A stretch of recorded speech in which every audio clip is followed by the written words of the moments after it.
ఆ రోజు ఏమన్నారు? ఓటు కొట్టు జాబు పట్టు అని బంపర్ ఆఫర్ ఇచ్చారు. ఏమన్నారు?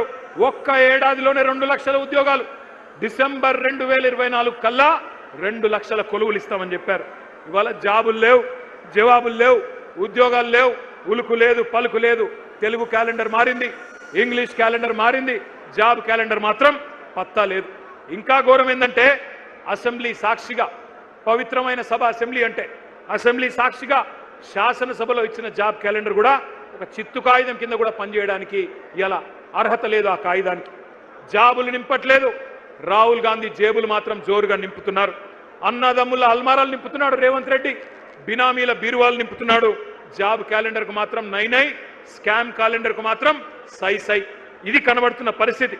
ఒక్క మాట ఇక్కడికి వచ్చిన మా తమ్ముళ్ళు, మా చెల్లెళ్ళు, నేను ఒకటే కోరుతా ఉన్నా, మనం గనక చరిత్రను మర్చిపోతే భవిష్యత్ తరాలు మనం క్షమించవు.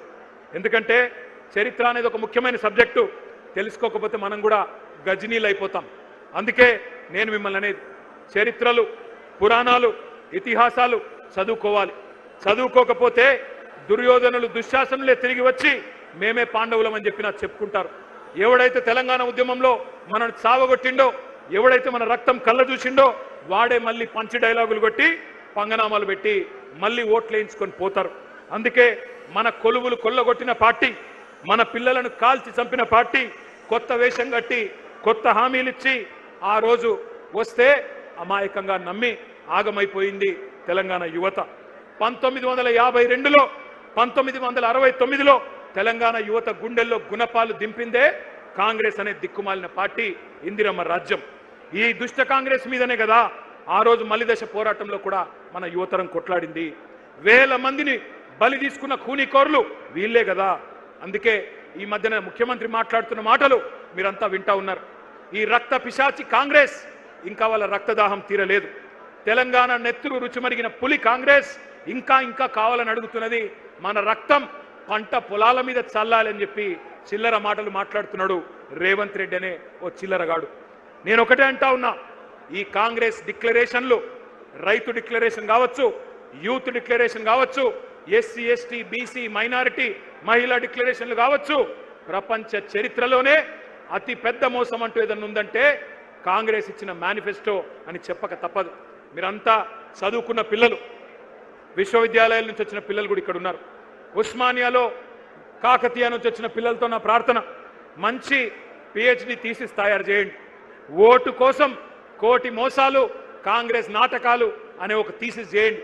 అందరూ కూడా, దేశమంతా కూడా తెలిసి రావాలి. ఎంత విచిత్రం అంటే ఈ మధ్యన కొన్ని మాటలు వింటుంటే నాకే నవ్వు వస్తున్నది.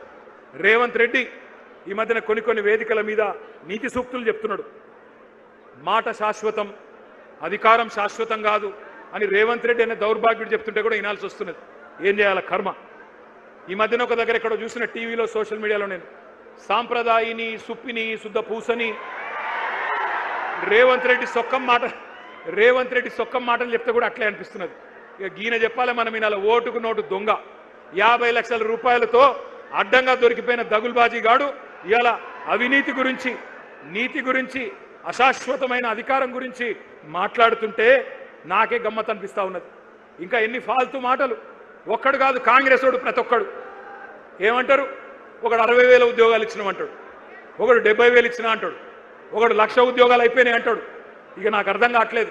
నేను ఒకటే అడుగుతా ఉన్నా రేవంత్ రెడ్డి, కేసీఆర్ గారు ఇచ్చిన ఉద్యోగాలు, కేసీఆర్ ప్రభుత్వం ఇచ్చిన ఉద్యోగాలు, అవి నీ ఖాతాలో వేసుకోవడానికి కనీసం సిగ్గనిపిస్తలేదా?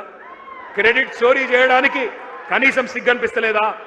నేను ఈరోజు ఈ సరూర్ నగర్ వేదికగా ఇన్ని వేల మంది మా తమ్ముళ్ళు చెల్లెల సాక్షిగా సవాల్ చేస్తా ఉన్నా రేవంత్ రెడ్డి, 70,000 ఉద్యోగాలు నువ్వు ఇచ్చినట్టు నోటిఫికేషన్లతో సహా నీ ప్రభుత్వమే ఇచ్చినట్టు రుజువు చేస్తే శాశ్వతంగా రాజకీయ సన్యాసం చేసి నేను పోతా, రాజకీయమే వదిలేస్తా.